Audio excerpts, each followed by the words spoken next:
You've seen it 1,000 times. Someone steps outside. A small flick, a tiny flame, a thin ribbon of smoke curling up into the cold air. It looks modern. It looks like a habit of cities and stress and late nights, of crowded sidewalks and parking lots, and the gap between one task and the next. You probably think of it as a recent invention, a vice of the busy world. But the real answer is far stranger, because the thing rising off that little flame is older than farming, older than writing, older than almost anything you would call civilization. So when did it start? When did a creature that looked like you first decide to set a plant on fire and pull the smoke into its lungs on purpose? The answer is not a date. The answer is a story that begins long before anyone lit a pipe. It begins with fire itself. Go back 1,000,000 years. There is no city. There is no language you would recognize. There is a small band of upright creatures, your ancestors, gathered around something they have only recently learned to keep alive. A fire. They did not invent it. They found it in lightning strikes and brush fires, and slowly, over thousands of generations, they learned to carry it, feed it, protect it. In a cave called Wonderwerk in what is now South Africa, archaeologists found burned bone and ash deep inside, far from any opening. Evidence that creatures were tending controlled fires roughly 1,000,000 years ago. Think about what that means. For 1,000,000 years, your ancestors sat beside burning plants every single night. They cooked over smoke. They slept beside smoke. They huddled into it for warmth and pushed their faces toward it against the cold. Smoke got into their hair, their clothes of skin, their lungs. The smell of it became the smell of safety, the smell of home, the smell of being alive another day. You were never separate from smoke. You were raised in it. And here is the first quiet truth of this story. Long before any human chose to inhale a plant for pleasure, the plant smoke was already inside them. They breathed wood smoke and grass smoke, and the smoke of whatever leaves they fed the flame. Some of those plants did nothing. Some of them did something. And a brain that spends 1,000,000 years sitting in a haze of burning vegetation is a brain that will eventually notice when one particular smoke makes the world feel different. But noticing is not the same as choosing. So when did the choosing begin? To find that, you have to leave the campfire and cross an ocean to a continent your ancestors had only just reached. Picture the edge of an ancient lake, not a lake you would know. This is the Great Salt Lake Desert in what is now Utah, but 12,000 years ago it was wetland, marsh, a green and living place full of birds and reeds and water.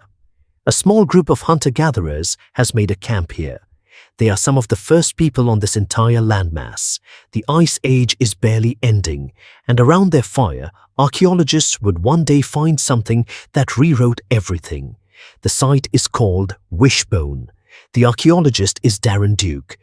And in the ashes of that ancient hearth, his team found 4 tiny charred seeds, tobacco seeds. They were roughly 12,300 years old. Sit with that number for a moment. Before Duke's discovery, the oldest hard evidence of humans using tobacco was around 3,000 years old. This pushed it back by nearly 10,000 years. It meant that almost as soon as humans arrived in the Americas, they had already found the one plant that would, thousands of years later, become the most consumed drug on Earth. But notice what those people probably were not doing. They were almost certainly not smoking it. This is the twist most people never hear. The story of smoking does not begin with smoking at all. Those first tobacco users likely chewed the plant or rolled the leaves into a wad and tucked it against the cheek, or sucked on it, drawing the bitter chemical out slowly through the lining of the mouth. The seeds in that fire may simply have been the leftovers, the parts they didn't use, tossed into the flames. The plant came first. Smoking it came much, much later. Why does that matter? Because it tells you something profound about your own species. Your ancestors did not discover smoking and then look for things to smoke. They discovered a plant that changed them, and only slowly, over thousands of years, did they arrive at the strangest possible way to take it in: burning it. inhaling the smoke, putting the fire and the plant and the lung all into one act. So what was so special about this plant? Why this one out of the thousands they could have chewed? The answer is a chemical called nicotine. And nicotine is not there for you. The tobacco plant never made it as a gift. It made it as a weapon. Nicotine is an insecticide, a poison the plant produces to paralyze and kill the insects that try to eat its leaves. In an insect's tiny nervous system, nicotine jams the controls and the creature dies. It is a defense, a shield made of chemistry. But here is the accident at the heart of human history. The lock that nicotine fits in an insect's brain is almost the same lock you carry in yours. Your nervous system runs on a messenger called acetylcholine, and it fits into tiny receptors all over your brain and body, switches that fire your muscles, sharpen your attention, steady your mood. Nicotine is shaped just enough like that messenger to slip into those same switches and flip them on. In a beetle, the dose is death. In a much larger animal, in you, the same molecule arrives as a small electric wave of alertness, a loosening of tension, a faint warm pull of reward as your brain releases dopamine. The plant built a poison to defend itself. Your ancestors found a dose small enough to feel like a gift. Do you see how thin the line is? The thing that calmed them was a watered-down version of the thing that kills. For thousands of years, that was the relationship. Chew the leaf, feel the lift, carry the plant on long journeys, plant it near camp, trade it across vast distances. Tobacco spread across the Americas not as smoke, but as a chewed and sucked and steeped companion, woven into ritual and medicine and the long boredom of the hunt. And then, somewhere, someone put it in the fire on purpose. We don't know who, we don't know the exact day, the exact reason, but we can guess at how it might have happened because we already know your ancestors had spent 1,000,000 years breathing smoke. Maybe someone threw a handful of tobacco leaves onto the flames and felt the difference in the air. Maybe a healer noticed that the smoke of the burning plant carried the same lift as the chewed leaf, but faster, sharper, traveling straight from the lung into the blood in seconds. Because that is the secret of smoking, the reason it would eventually conquer the world. Your lungs are not a barrier. They are a vast, thin, blood-soaked surface designed to pull oxygen into you in a single heartbeat. Anything riding in on the smoke gets the same express route. Chewing a leaf delivers the chemical in minutes. Smoking it delivers the chemical to your brain in seconds. The body felt the difference, and the body remembered. Now the pipes begin to appear. Across the Americas, in the archaeological record, you start to find them. Tubes of stone and clay and bone, carved and shaped, blackened on the inside. These are the first machines built for one purpose, to burn a plant and channel its smoke into a human mouth. This is the true beginning of smoking, as you would recognize it.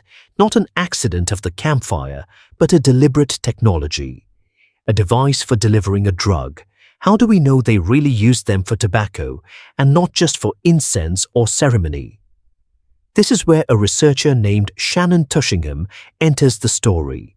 Working in the Pacific Northwest of North America, she and her colleagues developed a way to scrape the residue from inside ancient pipes and from the hardened plaque on ancient teeth, and to test it for the chemical fingerprint of nicotine.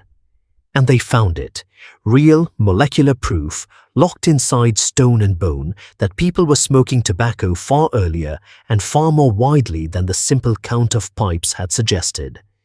The drug left its signature in the very teeth of the people who used it. So smoking was real.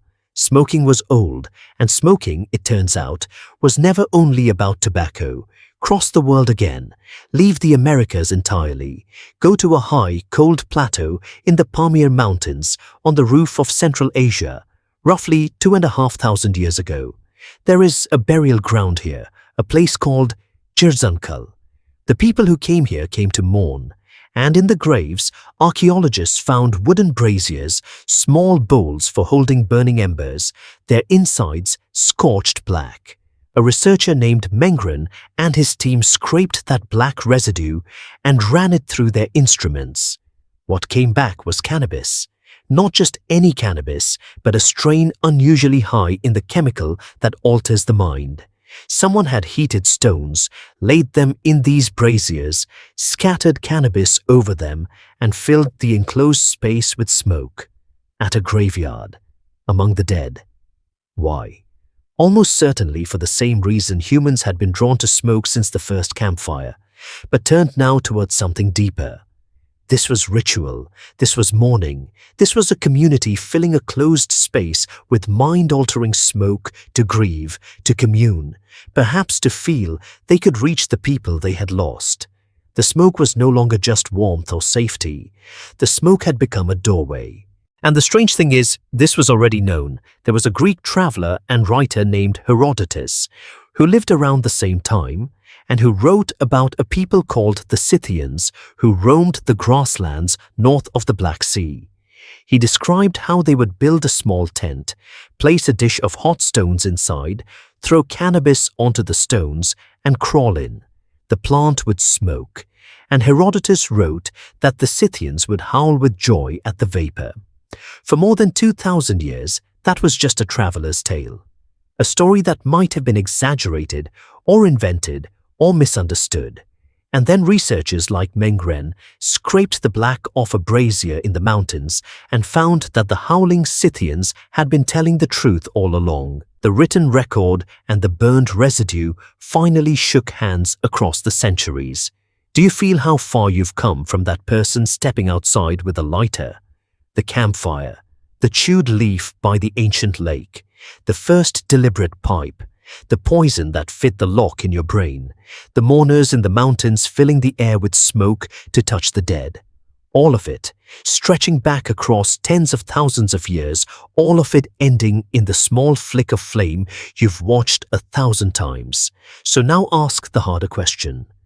Not when did humans start smoking, but why did it stick? Why, out of all the strange things your species has tried and abandoned, did this one survive and spread to nearly every corner of the earth?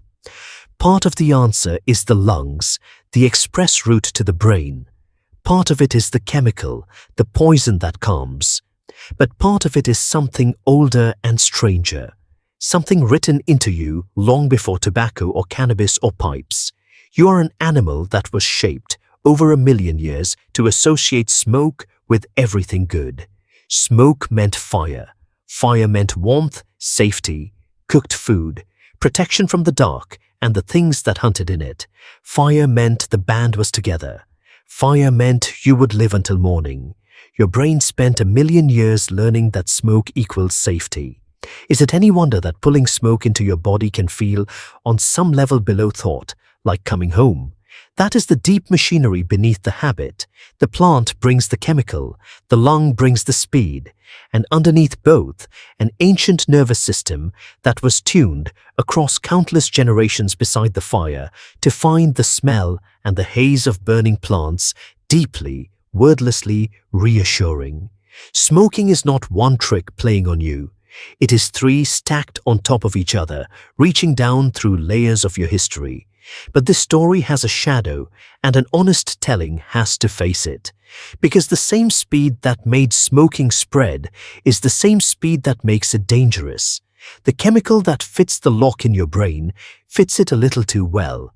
Use it enough, and your brain quietly rebuilds itself around the expectation of it, growing more locks, demanding more of the key, until the calm you once felt from smoking is just the brief relief of quieting a craving the smoking itself created. The gift becomes a debt. The poison that the plant built to kill insects does, across enough years, find a slower way to harm the larger animal too. Your ancestors were drawn to smoke because, for 1 million years, smoke meant life. The cruel turn of the story is that this particular smoke, in the end, does the opposite. That is not a reason to pretend the history didn't happen. It is a reason to understand it clearly. Because the pull you might feel or the pull you've seen in someone you love is not weakness and it is not modern. It is the long echo of the campfire, hijacked by a chemical that learned to imitate your own brain. So look again at that person stepping outside, the flick, the flame, the thin ribbon of smoke. You are not watching a modern habit. You are watching the end of a line that runs back through every grieving family in the mountains, through every healer with a pipe, through the first hand that ever dropped tobacco into a fire by an ancient lake, all the way back to a small band of upright creatures who learned to carry fire and spent 1,000,000 years breathing its smoke and learning in their bones that smoke meant they were safe. They didn't invent smoking to escape the modern world. They invented it because, for almost the entire length of the human story, the smoke was already there, rising off the fire, curling into the cold air, and something in your ancestors, something that is still in you, leaned toward it. When did ancient humans start smoking? The truth is, they never really started. They were sitting in the smoke from the very beginning. They just spent 1,000,000 years learning to pull it closer. So the next time you see that thin ribbon of smoke curling up into the cold air, understand what you are really looking at. Not a modern weakness, not a recent invention. You are looking at 1,000,000 years of firelight condensed into a single breath.